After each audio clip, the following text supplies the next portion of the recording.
ಚೋರರಂತೆ ನಮ್ಮ ಈ ದೇಶಕ್ಕೆ ಬಾಳೆ ತೋಟಕ್ಕೆ ಆಣೆ ನುಗ್ಗಿ ಹಾಗೆ ಸೇನೆನೆಲ್ಲ ಸೇರಿಸಿಕೊಂಡು ಇಲ್ಲಿಗೆ ನೀನು ಬಂದಿದ್ಯಲ್ಲ, ಯಾಕೆ ಬಂದೆ? ಯಾರು ನೀನು? ಹೇಳು ನನ್ನಲ್ಲಿ.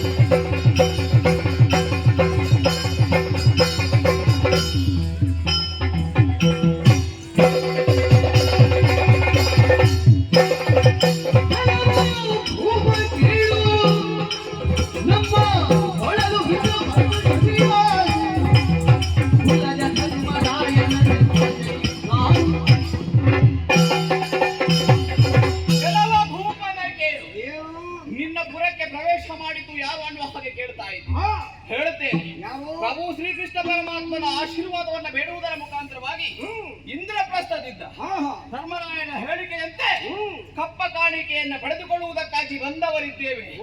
ಮುಂದೆ ನಿಂತವ ಸಾಮಾನ್ಯ ಅನ್ನುವ ಹಾಗೆ ಗ್ರಹಿಸಿಕೊಳ್ಳಬೇಡ, ಸಾತ್ಯಕಿ ಇದ್ದೇನೆ. ಹಾಗಾಗಿ ನಿನ್ನಲ್ಲೊಂದು ಮಾತನ್ನ ಹೇಳ್ತೇನೆ, ಕಪ್ಪ ಕಾಣಿಕೆಯನ್ನು ಕೊಟ್ಟು ಶರಣಾಗಿದ್ದಿ ಅನ್ನುವ ಹಾಗಿದ್ರೆ ಬಿಡ್ತೇನೆ, ಇಲ್ಲ ದಂಡಿ ಸೇರು.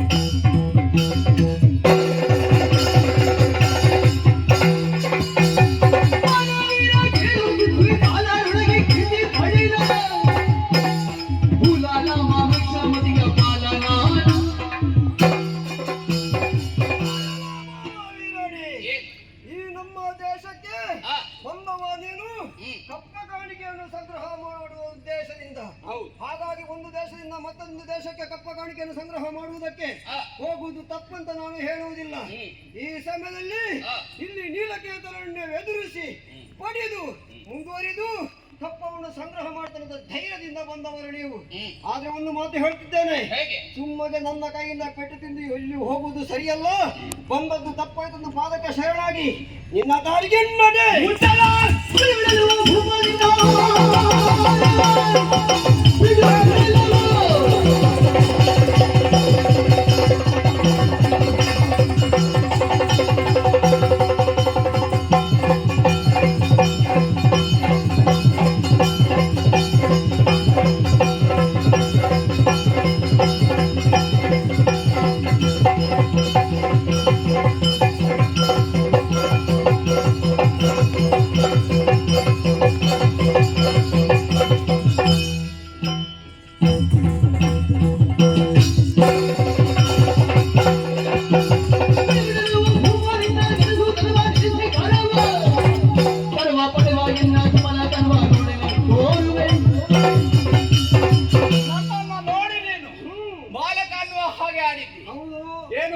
ಸಾಮರ್ಥ್ಯ ಇಲ್ಲ ಅನ್ನುವ ಹಾಗೆ ಗ್ರಹಿಸಿದ್ಯಾ? ಇರಬಹುದಪ್ಪ. ಕಪ್ಪ ಕಾಣಿಕೆಯನ್ನು ಕೊಟ್ಟು ಶರಣಾಗು ಅನ್ನುವ ಹಾಗೆ ಹಾಡಿದ್ರೆ ನಿನ್ನದಾದಂತಹ ಪರಾಕ್ರಮದ ನುಡಿಗಳನ್ನ ಆಡ್ತಾ ಇದ್ದಿ. ಹೌದು, ನೋಡುವ ಸಾಮರ್ಥ್ಯ ಎನ್ನುವಂಥದ್ದು ಹಾ ಹಾ. ಕೇವಲ ಮಾತಿನ ಮೂಲಕ ನಿರ್ಣಯವಾಗುವುದಲ್ವಲ್ಲ. ಮತ್ತೆ ಹೇಗೆ? ಏನ್ ಮಾಡ್ಬೇಕು? ಏನ್ ಮಾಡ್ತೀವಿ? ಯುದ್ಧ ಮಾಡ್ಬೇಕಲ್ಲ. ಬಾ ಬಾ.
ಪರಿಚಯ ಉಂಟಾಗದೆ ಖಂಡಿತವಾಗಿ ಸಾತ್ವಿಕನ್ನು ಗೆದ್ದಂತಹ ಪರಿ ಅದೆಲ್ಲ ತಾಳು. ಮತ್ತೆ ನನ್ನ ಸಾಮರ್ಥ್ಯವನ್ನು ಮೆಚ್ಚಿಕೊಂಡು ನೀನು ಕಪ್ಪ ಕಾಣಿಕೆಯನ್ನು ಕೊಡಬೇಕು.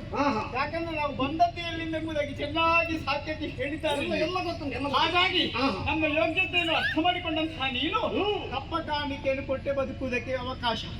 ಇಲ್ಲದಿದ್ರೆ ಏನೋ ಬೆನ್ನು ಹೊಡಿ ಮಾಡಿ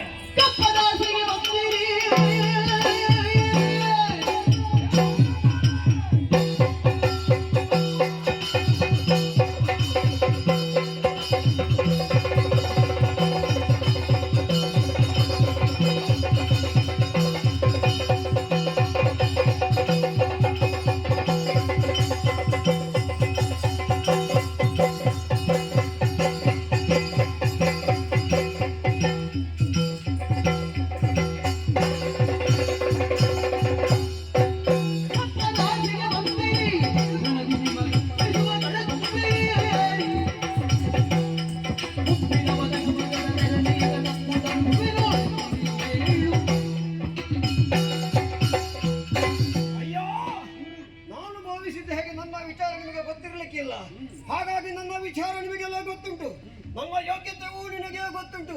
ನೀಲಕೇತನ ಮೌರ್ಷ ಏನೆಂಬುದನ್ನು ಈ ಹಿಂದೆ ಯುದ್ಧಕ್ಕೆ ಬಂದವರಲ್ಲಿ ನಾನು ತೋರಿಸಿಕೊಟ್ಟಿದ್ದೇನೆ. ಈ ಸಮಯದಲ್ಲಿ ಕಪ್ಪವನ್ನು ಸಂಗ್ರಹಿಸ್ತೇನೆ, ಬೇಕಾದನ್ನೆಲ್ಲ ಕೊಂಡು ಹೋಗ್ತೇನೆ ಅನ್ನುವಂಥ ಭರವಸೆಯಲ್ಲಿ ಬಂದವ ನೀನು. ಒಂದು ಮಾತು ಹೇಳ್ತಿದ್ದೇನೆ, ಬಂದವರೆಲ್ಲ ಸುಮ್ಮನೆ ಬೆಟ್ಟದಿಂದ ಹೋಗಿದ್ದಾರೆ, ಅವರಂತೆ ನೀನಾಗಬೇಡ. ಕಪ್ಪದ ಆಸೆಯನ್ನು ಬಿಟ್ಟು ಹೋಗ್ತೀಯ ಅಥವಾ ನಿನ್ನ ಬೆಟ್ಟಿಗೆ ನಾವು ಬಾರಿಸಬೇಕಾ?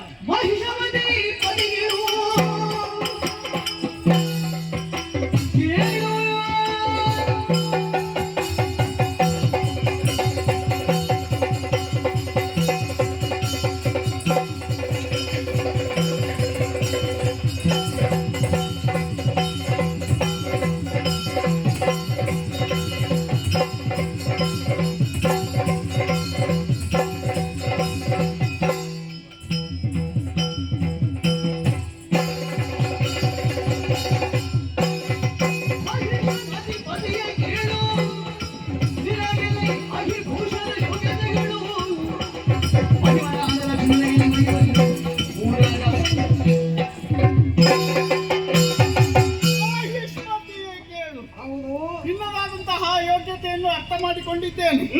ಹಾಗಂತ ನಾವು ಯಾರು ಎಂಬುದನ್ನು ನಿನಗೆ ತಿಳಿದಂತ ವಿಚಾರವೇ. ಆದ್ರೂ ಕೂಡ ಕಪ್ಪ ಕಾಣಿಕೆಯನ್ನು ಕೊಡುವುದಿಲ್ಲ ಎಂಬುದಾಗಿ ನೀನು ಮುಂದುವರಿತಾ ಇದ್ದೆ ಎಂಬುದಾಗಿದ್ರೆ ನಾವು ಯಾವತ್ತೇ ಕೊಡುವುದಿಲ್ಲ ಅಂದ್ರೆ ಕೊಡುವುದಿಲ್ಲ. ಮತ್ತೆ ನೀನು ಎಷ್ಟು ವೀರ ಎಂಬುದಾಗಿ ಹೇಳಿದ್ರು ಕೂಡ ಭುವನಕ್ಕೆ ಒಬ್ಬನೇ ವೀರ ಎಂಬುದಾಗಿ ಈ ಮೊದಲ ನಿಗಲ್ತೆಯನ್ನು ಪಡೆದವ ಆಗ್ಲಿ ಪಾರ್ಥ ಅಂದ್ರೆ ಧರ್ಮರಾಯನ ತಮ್ಮನಾಗಿದ್ದಾನೆ.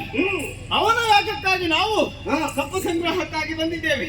ಹಾಗಾಗಿ ಹೇಳುವುದು ಏನು ಒಳ್ಳೆ ಮಾತು ನಿನಗೆ ಪಥ್ಯ ಬರ್ತದೆ ಇವು ಎಂಬುದಾಗಿ ಗೊತ್ತಿಲ್ಲ, ಆದ್ರೆ ಒಪ್ಪಿಕೊಳ್ಳುತ್ತೀವಿ ಎಂಬುದಾಗಿ ನಾನು ಭಾವಿಸಿ ಹೌದಾ ಕಪ್ಪ ಕಾಣಿಕೆಯನ್ನು ನಿಮಗೆ ಗೊತ್ತೇ ನಾನು ಮಾಡ್ತೇನೆ ಬಾ.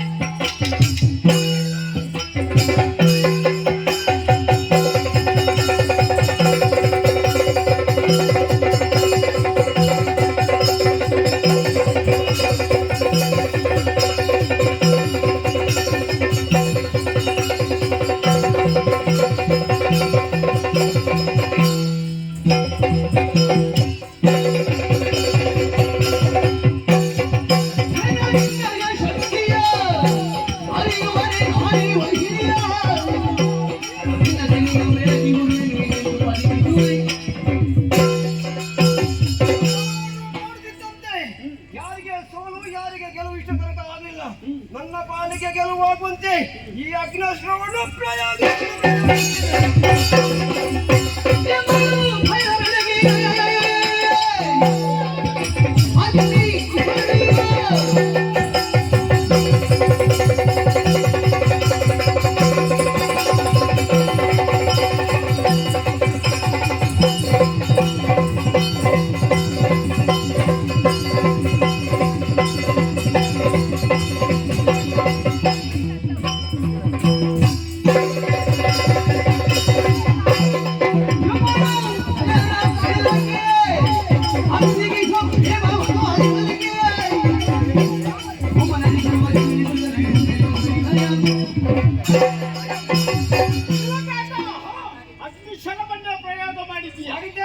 ಪ್ರಯೋಗಿಸಿದಂತ ಅಸ್ತ್ರವನ್ನು ನಾನು ಶಮನಗೊಳಿಸುವುದಿಲ್ಲ. ಅದಕ್ಕೆ ಪ್ರತಿ ಅಸ್ತ್ರ ಯಾವುದು ಗೊತ್ತೇ? ನಾನು ಕೂಡ ಅಗ್ನಿ ಅಸ್ತ್ರವನ್ನು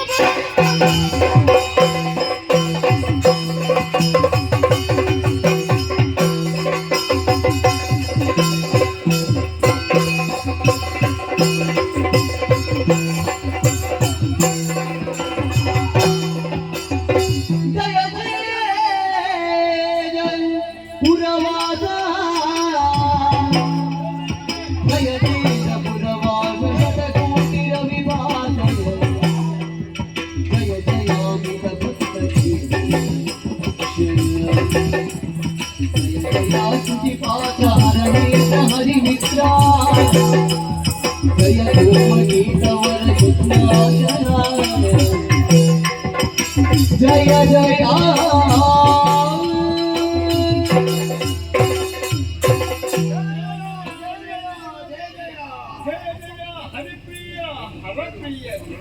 ಯಾವ ಕಾರ್ಯವನ್ನು ಮಾಡಬೇಕಾದ್ರೂ ಕೂಡ ಅಗ್ನಿಗೆ ಮೊದಲು ನಮಸ್ಕಾರವನ್ನು ಸಲ್ಲಿಸಲೇಬೇಕು.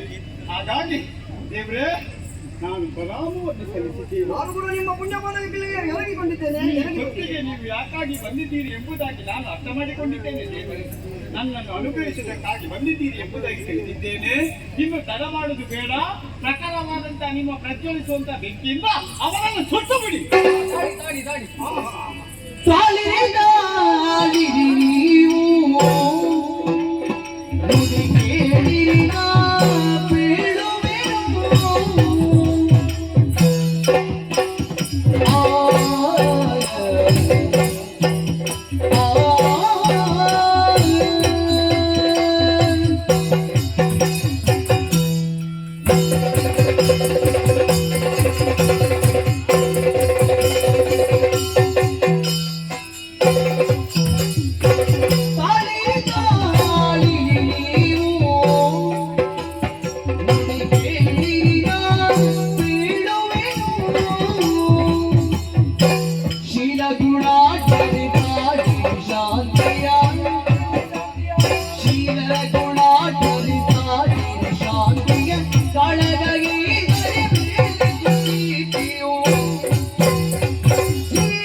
ಎನ್ನುವುದು ಪ್ರಾಪ್ತವಾಗುವುದಿಲ್ಲ. ಯಾಕಂದ್ರೆ ನೀವಿರುವರು ನನಗೆ ಒಲಿಯಬೇಕಾದವರು. ಹಾಗಾಗಿ ನೀವು ಯುದ್ಧವನ್ನು ಮಾಡುವುದು ಸರಿಯಲ್ಲ. ಒಂದು ಜೀವಿಗೆ ಎರಡು ನೇತ್ರ, ಒಂದಕ್ಕೂ ನೋವಾದ್ರೆ ಇನ್ನೊಂದಕ್ಕೂ ನೋವಾಗುತ್ತದೆ. ನೀವಿರುವವರೆಗೂ ನೋವು ಅಂತ ಆದ್ರೆ ಅದು ನನಗೆ ಪರಿಣಾಮ ಬೀರುತ್ತದೆ. ಹಾಗಾಗಿ ನೀವು ಯುದ್ಧವನ್ನು ಮಾಡುವುದು ಸರಿಯಲ್ಲ. ನಾನು ಹೇಳುವಂತ ಈ ಉಪಾಯವನ್ನು ನೀವು ಪಾಲಿಸಲೇಬೇಕು.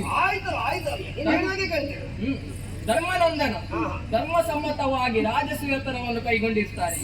ಯಾಕಂದ್ರೆ ಅವನ ತಂದೆಗೆ ಸ್ವರ್ಗ ಪ್ರಾಪ್ತಿಯಾಗಬೇಕೆಂದು. ಅದಕ್ಕೆ ಕಪ್ಪವನ್ನು ನೀವು ನೀಡುವುದು ನಿಮ್ಮ ಕರ್ತವ್ಯವಾಗಿ.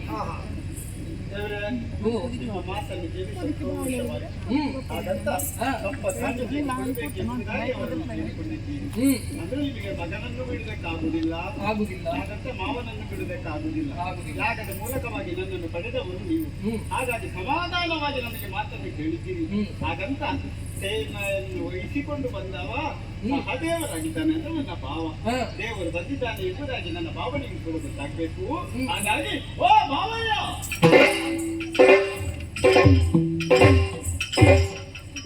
ಅಗ್ನಿದೇವ, ಪಾದದ್ವಯಗಳಿಗೆ ವಂದಿಸಿಕೊಂಡಿದ್ದೆ. ಯುದ್ಧ ಮಧ್ಯದಲ್ಲಿ ನಿಮ್ಮ ದರ್ಶನವಾಗುತ್ತದೆ ಅಂತ ಯೋಚನೆ ಮಾಡಿದವರು ನಾವಲ್ಲ. ಈ ಕಾಲಕ್ಕೆ ನಿನ್ನ ದರ್ಶನವಾದದ್ದು ನಮ್ಮ ಪರಮ ಸುಖ, ಪರಮ ಪುಣ್ಯ ಎನ್ನುವುದಾಗಿ ಭಾವಿಸಿದ್ದೇವೆ. ನೀನು ಬಂದದ್ದು ಬಹಳ ಆನಂದವಾಯಿತು. ಮಾತ್ರವಲ್ಲ, ಈ ಕಾಲಕ್ಕೆ ಇಲ್ಲೇ ಇರುವುದನ್ನು ಕಾಣಿದ್ದೇವೆ. ಹೀಗೆ ಅಲ್ಲ, ನಾವು ಮಾಡುವಂತಹ ಯಾಗದಲ್ಲಿ ನಿನ್ನನ್ನು ಕಾಣುವ ಅಪೇಕ್ಷೆ ನಮಗಿದೆ. ಹಾಗೆ ಆಗಲಿ. ಮಾವ, ನಿನಗೆ ನಮಸ್ಕಾರ, ವೀರ ನಿನಗೆ ನಮಸ್ಕಾರ. ಸಮರವೀರ ಮೂಡಿ ತಪ್ಪನು ಕ್ಷಮಿಸು. ಸಮರವೀರ ಮೂಡಿ ತಪ್ಪನು ಕ್ಷಮಿಸು. ವೀರ ಕ್ಷಾತ್ರಿಯ ಪತ್ರ ವೀರ ನಿನಗಿದೆ. ವೀರ ಕ್ಷಾತ್ರಿಯ ಪತ್ರ ವೀರ ನಿನಗಿದೆ. ನಿನಗಿದೆ ತೋರಿ ಬಂದನು ಅನರಾಗ.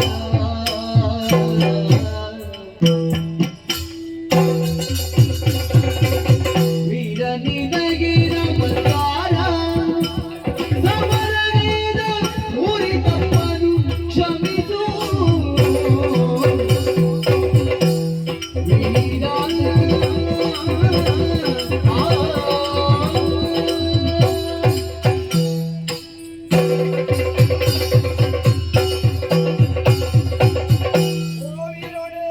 ಭೂಪತಿ, ಮೊದಲಾಗಿ ವಂದಿಸಿಕೊಂಡಿದ್ದೇನೆ. ಹೇಳಯ್ಯ. ಕಪ್ಪವನ್ನು ಕೇಳುವುದಕ್ಕಾಗಿ ಬಂದವರಲ್ಲಿ ನಾನು ಕೆಲವು ಸಮಯ ಹೋರಾಟವನ್ನು ಮಾಡಿದ್ದೇನೆ. ಆದ್ರೆ ಅವನ ಸಾಮರ್ಥ್ಯವನ್ನು ಕಂಡು ನಾನು ಆದ್ರೂ ಕಪ್ಪವನ್ನು ಕೊಡ್ಲಿಲ್ಲ. ಈ ಸಮಯದಲ್ಲಿ ನಿನ್ನ ಯೋಗ್ಯತೆಯನ್ನು ಕಂಡು ಕಪ್ಪವನ್ನು ಕೊಡುವುದಕ್ಕೆ ನಾನು ನಿರ್ಧಾರ ಮಾಡಿದ್ದೇನೆ. ಯುದ್ಧ ಯಾಕೆ ಮಾಡಬೇಕಾಯಿತು? ಕ್ಷತ್ರಿಯ ವಂಶದಲ್ಲಿ ಹುಟ್ಟಿದಂತಹ ನಾವು ನಮ್ಮಲ್ಲಿಗೆ ಮತ್ತೊಬ್ಬರು ಕಪ್ಪವನ್ನು ಕೇಳುವುದಕ್ಕೆ ಬಂದಾಗ ನಾವು ಸಮರವನ್ನು ಮಾಡದೆ ಕಪ್ಪವನ್ನು ಕೊಟ್ಟಂತಾದ್ರೆ ನಮ್ಮ ದೇಶಕ್ಕೆ ಅಪಮಾನವಾಗ್ತದೆ. ಅದಕ್ಕೆ ಬೇಕಾಗಿ ನಾನು ಹೋರಾಟವನ್ನು ಮಾಡಿದ್ದೇನೆ. ಸಮಯಕ್ಕೆ ಸರಿಯಾಗಿ ನೀನು ಎಷ್ಟೆಲ್ಲ ಬೇಕು, ನಿನಗೆ ಯಾವ ಸಮಯಕ್ಕೆ ಬೇಕು ಅದನ್ನೆಲ್ಲ ನಾನು ಅನುಗ್ರಹಿಸ್ತೇನೆ. ಭೂಪತಿ, ಕ್ಷತ್ರಿಯ ಪದ್ಧಕ್ಕನುಗುಣವಾಗಿ ಹೋರಾಟವನ್ನು ನೀನು ಮಾಡಿ. ಹೌದು, ಹೋರಾಟ ಎನ್ನುವುದು ಈವರೆಗೂ ತಂದದ್ದು. ಈರುವರು ಹೋರಾಟ ಮಾಡಿದ್ದಿ, ಜಯವೆನ್ನುವುದು ಪ್ರಾಪ್ತವಾಗಲಿಲ್ಲ. ಆ ಕಾಲಕ್ಕೆ ನಮ್ಮ ಕಣ್ಣ ಮುಂದೆ ಕಂಡು ಬಂದದ್ದು ಆ ಅಗ್ನಿದೇವ. ಅವನ ಅನುಗ್ರಹವು ನಮ್ಮ ಪಾಲಿಗೆ ಆಗಿದೆ. ಸಂತೋಷವಾಯಿತು. ತಪ್ಪ ಕಾಣಿಕೆಯನ್ನು ಒಪ್ಪಿಸಿದ್ದಿ. ಪೂರ್ಣಾಹುತಿಯ ಸಂದರ್ಭದಲ್ಲಿ ಇಂದ್ರಪ್ರಸ್ಥಕ್ಕೆ ಬರಬೇಕು. ನಮ್ಮೆಲ್ಲರ ಕೇಳಿ. ನೀವು ಹೋಗಿ ಮುಂದುವರಿಯೋಣ.